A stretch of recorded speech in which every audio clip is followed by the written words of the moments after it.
30واں پارہ سورہ بینہ۔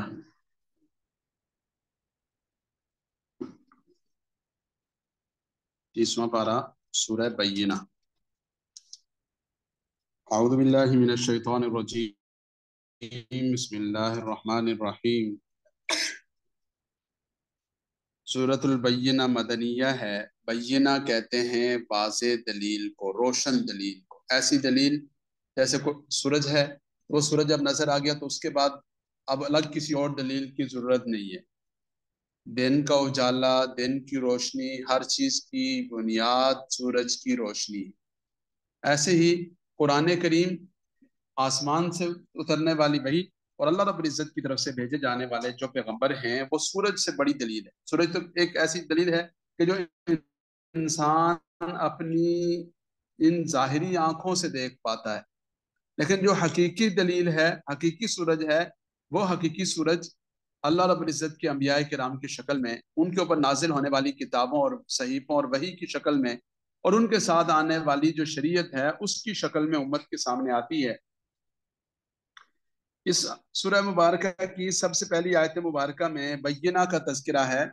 اس بینہ کے تذکرے کی وجہ سے اس سورہ مبارکہ کو سورہ بینہ قرار دیا گیا۔ ارشاد باری تعالیٰ ہے، اعوذ باللہ من الشیطان الرجیم، بسم اللہ الرحمن الرحیم۔ لم یکن الذین کفروا من اہل الکتاب والمشرکین، لم یکن نہ تھے، الذین وہ لوگ، کفروا جنہوں نے کفر کیا، من اہل الکتاب اہل کتاب میں سے، والمشرکین اور مشرکین میں سے۔ تو رسول اللہ صلی اللہ علیہ وسلم کے عہد مبارک میں دو طرح کے کافر تھے۔ ایک وہ کافر کہ جن پر کتابیں نازل ہوئی تھی، یہود و نصارہ۔ دوسرے وہ کافر کہ جو کسی آسمانی کتاب پر، کسی پیغمبر پر، کسی شریعت پر ایمان رکھنے والے نہیں تھے، بلکہ وہ بت پرست تھے، وہ مشرک تھے، انہوں نے بتوں کی پوجا کو اپنا سلسلہ بنا رکھا تھا۔ تو یہ دونوں قسم کے جو مشرکین اور کفار ہیں ان کا تذکرہ فرمایا، اور فرمایا کہ منفکین، کیا نہ تھے؟ منفکین، باز آنے والے نہیں تھے، حتی تأتیہم البینہ، یہاں تک کہ ان کے پاس واضح دلیل نہ آ جائے۔ کسی بڑی دلیل کے بغیر ان کا رک جانا، باز آ جانا، یہ ممکن ہی نہیں تھا۔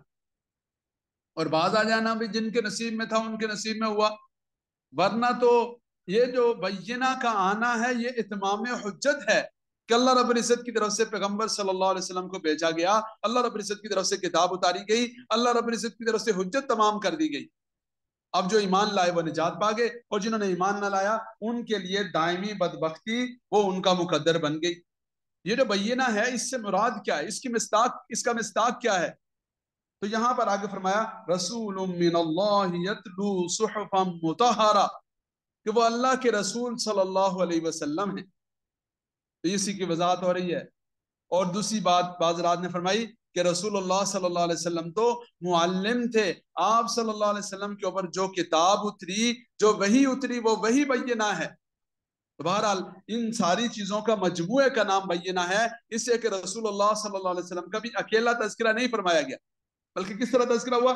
رسول من اللہ یتلو صحفا مطہرہ، اللہ کے رسول صلی اللہ علیہ وسلم جو صحیفوں کی، پاکیزہ صحیفوں کی تلاوت فرماتے تھے، اور رسول اللہ صلی اللہ علیہ وسلم کے مقاصد بعثت میں سے ہے، یتلو علیہم آیاتہ ویعلمہم الکتاب والحکمت ویزکیہم، کہ آپ صلی اللہ علیہ وسلم آسمانی کتابوں کی، قرآن کریم کی تلاوت بھی فرمانے والے، اور علم و حکمت کی تعلیم دینے والے، اور تزکیہ فرمانے والے تھے۔ تو یہ رسول اللہ صلی اللہ علیہ وسلم کے مقاصد بعثت میں سے۔ اور اللہ رب العزت نے جو شریعت اتاری، جو کتابیں نازل فرمائیں، وہ بھی ایسا نہیں ہوا کہ آسمان سے سامنے اتر آئیں، یا کتاب لا کر بیت اللہ کی چھت پہ اتار دی گئی۔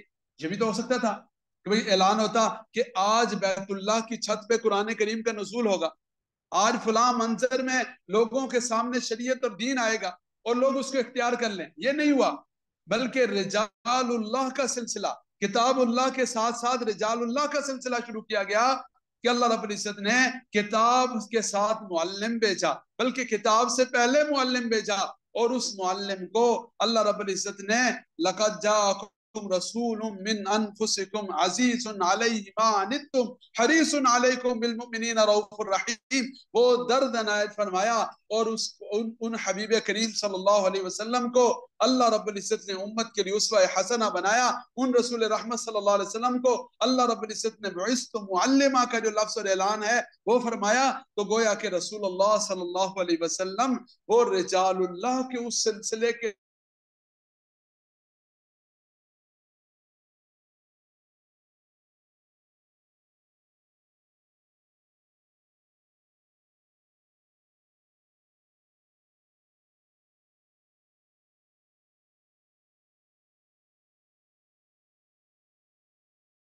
ایک وہ قرآن کریم کی آیات مبارکہ ہیں جس میں عبرت ہے، نصیحت ہے، قصص ہیں، واقعات ہیں.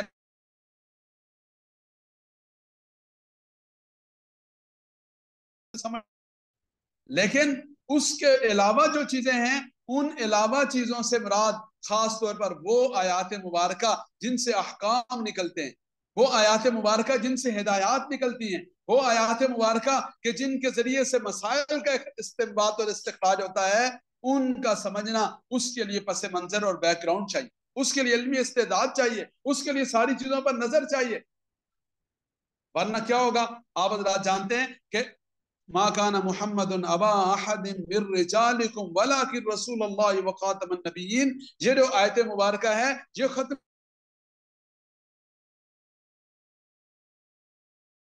وہ جب آئے اور گمراہ ہونے پر آئے تو انہوں نے اسی کو بنیاد بنا کر اپنی گمراہی کے دروازے کھول لی.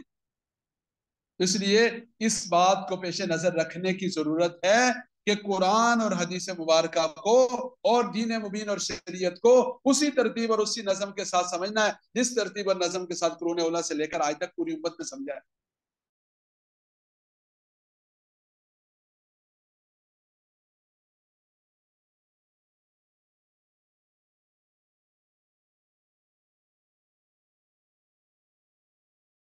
فیہا کتبن، کتبن اردو میں بھی کتاب کو کہتے ہیں اور کتبن لکھی ہوئی چیز کو بھی کہتے ہیں. اور یہ جو کتاب ہے یہ احکام کے معنی میں بھی استعمال ہوتا ہے.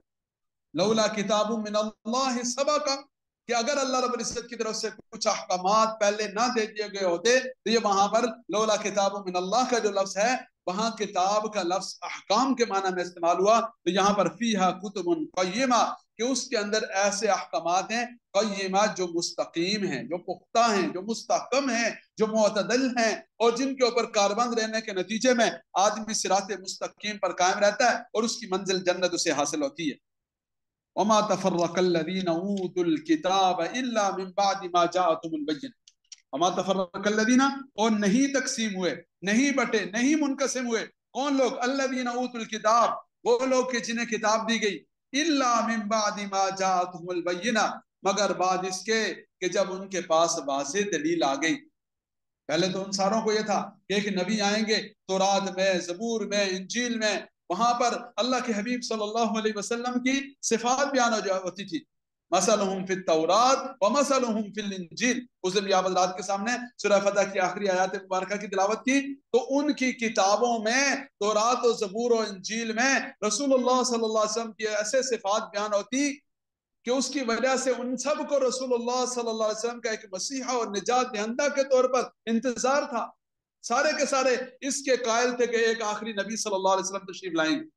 لیکن جب رسول اللہ صلی اللہ علیہ وسلم تشریف لائے تو کچھ کے نصیب میں بدبختی تھی، بدبختی لکھی گئی، اور جن کے نصیب میں خوشبختی اور نجات تھی اللہ رب العزت نے ان کو ایمان اور ہدایت کی دولت سے نواز دیا. تو فرمایا کہ الا من بعد ما جاءتهم البینہ، جب رسول اللہ صلی اللہ علیہ وسلم تشریف لائے، جب قرآن کریم نازل ہوا، جب واضح دلائل آئے تو اب جنہوں نے اس کو مانا وہ نجات پا گئے، جنہوں نے نہیں مانا وہ ہلاکت و بربادی کا شکار ہو گئے. وما امروا الا ليعبدوا الله، اور نہیں حکم دیا گیا انہیں مگر کس بات کا حکم دیا گیا؟ الا ليعبدوا الله مخلصين له الدين، مگر یہ کہ وہ اللہ کی بندگی کریں، اللہ کی عبادت کریں، مخلصین له الدین، اس کے لیے خالص کرتے ہوئے بندگی کو. اور یہ ایسی بات ہے قل ان صلاتي ونسكي ومحياي ومماتي لله رب العالمین، ایک اللہ کے لیے یکسو ہو کر، متوجہ ہو کر، مخلص ہو کر اس رب کی بندگی اور عبادت ہے. حنفاء، یکسو ہو کر،